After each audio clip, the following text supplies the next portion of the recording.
My name is Cameron Packard, and this is my final examination video for Kurt Trutman's Intro to American Government class.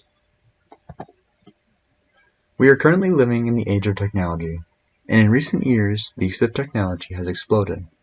In a study done by Emercies in 2019, almost half of the world's population uses social media. That is over 3.5 billion users. And the average person spends about 3 hours a day on social media. We have allowed social media to run our day-to-day lives. It has grown to a point where it has been affecting our federal government. However, the growing popularity of social media is not entirely bad. Let's dive in deeper and see how social media affects our government in its entirety. Before we look at how much of an impact social media has on our government and politics, let's look back at where this problem began. In today's world, if you don't have social media, you are out of the norm. Virtually everyone has some type of social media.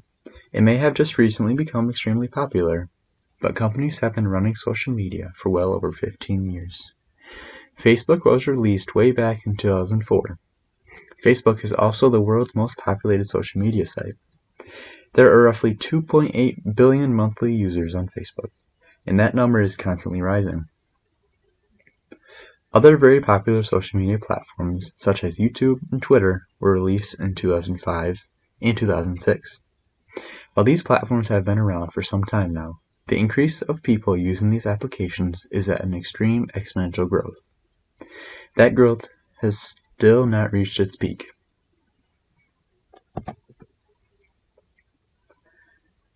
Ever since our society has accepted the fact that social media can play a role in our government, everything as we once knew it has changed. Not only can the public use it to their advantage, but politicians have the same right, and they as well can use their technology while in office, campaigning, and even out of office. Anyone can get their voice out there for the world to hear when posting something online. But with people such as the president or state governor being so well known and popular, it is so easy for them to voice their opinion to millions across the world. The use of social media by politicians is not only negative, by no means at all. There are many areas where social media has helped our nation and its people. The biggest and most acknowledged positive is the virtual engagement that social media allows our government to have with the people of the United States.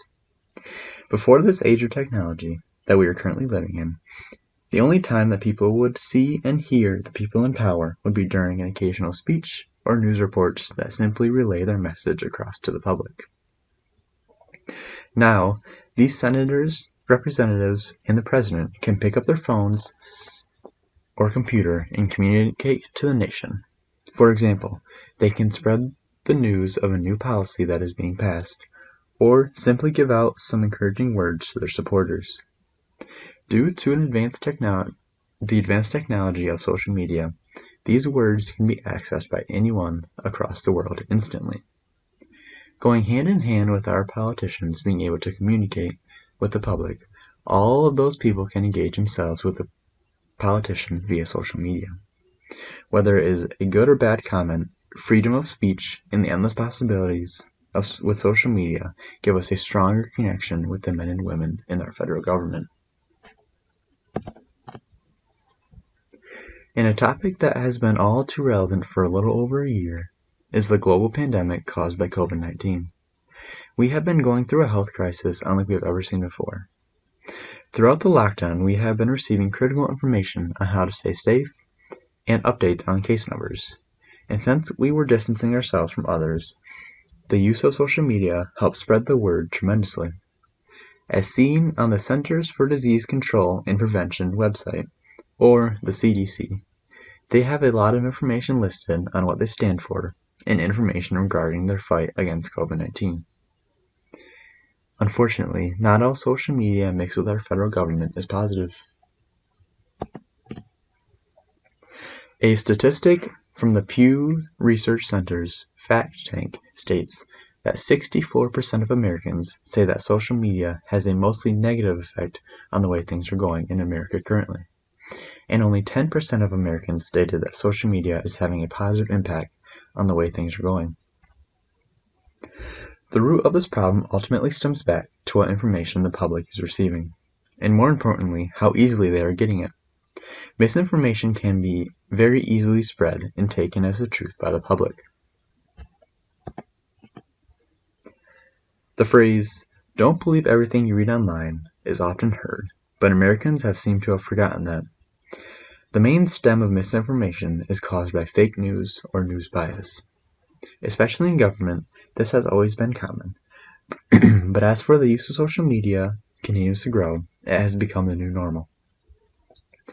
The idea of fake news is to put out a statement that deliberately tries to deceive its viewers by lying or bending the truth. News stations use this to drive their followers to have a certain thought process on the topic at hand. Politicians use fake news to keep their supporters close and attempt to make a person or group of people look bad to the public. News stations such as Fox and Newsmax are predominantly conservative, and they strongly push Republican values. And on the other hand, CNN and MSNBC are predominantly liberal, and they strive to push democratic values. It is very common to see either side bash, put down, and lie about the opposing party to help their own political party.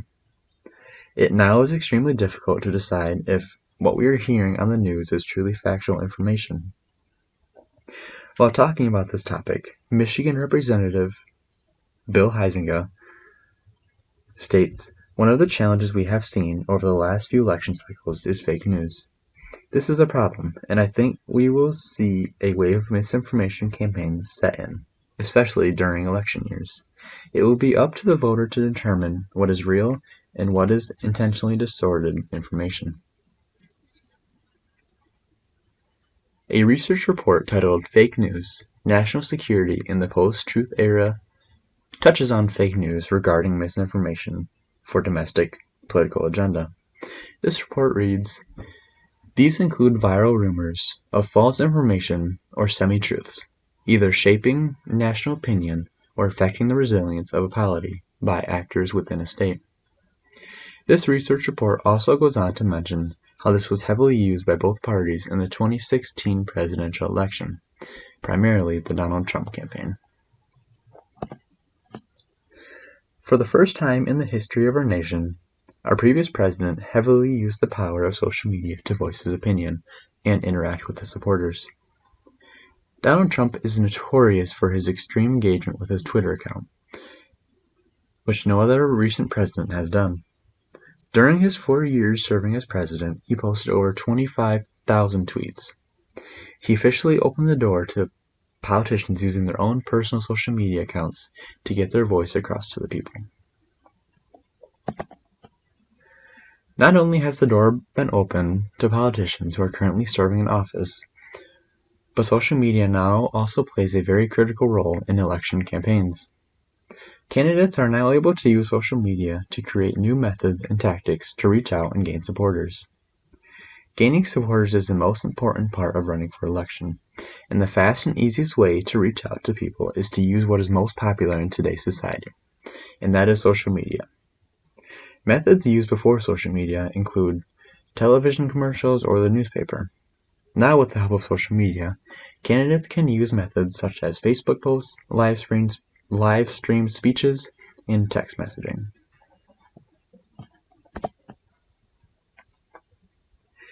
In an interview from Representative Bill Huizenga, talking about his 2020 campaign and some tactics he used, he states, "In my 2020 campaign, one new tool we implemented was the use of texting blasts.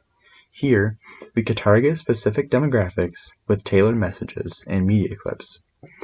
While we were able to reach a large number of voters, reception can be difficult to gauge. For younger generations, getting an advertising text is a standard marketing technique. However, for older generations, many view a text as an invasion of privacy. This can be a difficult balance when attempting to gain voters while not turning others away."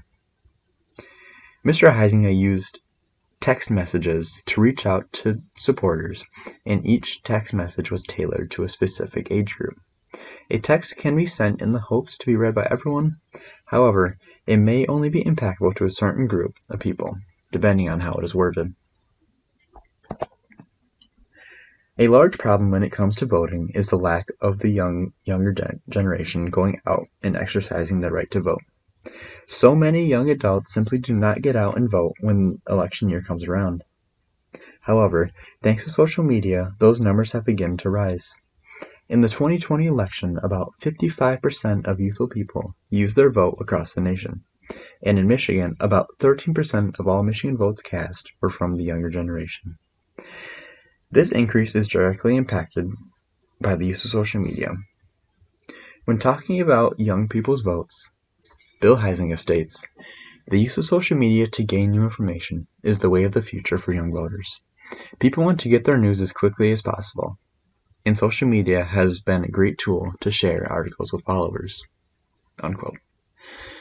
The younger generation is a primary user of social media, and the intense jump in their voting numbers goes to show how impactful social media is during campaigns. Times are changing faster than we even know. We have so many new technological advancements being released all the time. Many people don't like the idea of how much control social media has been gaining, but it is the future. In conclusion, social media has changed the entire game when it comes to politics and our federal government. Many good as well as many negative aspects. Overall, it is important to look back and see how far we have come as a nation. Thank you for taking the time to watch this presentation. Here's a list of the sources I used to put this video presentation together. The first two listed are JSTOR articles from the MCC Library Database. JSTOR is a database filled with numerous scholarly articles used for research. Thank you.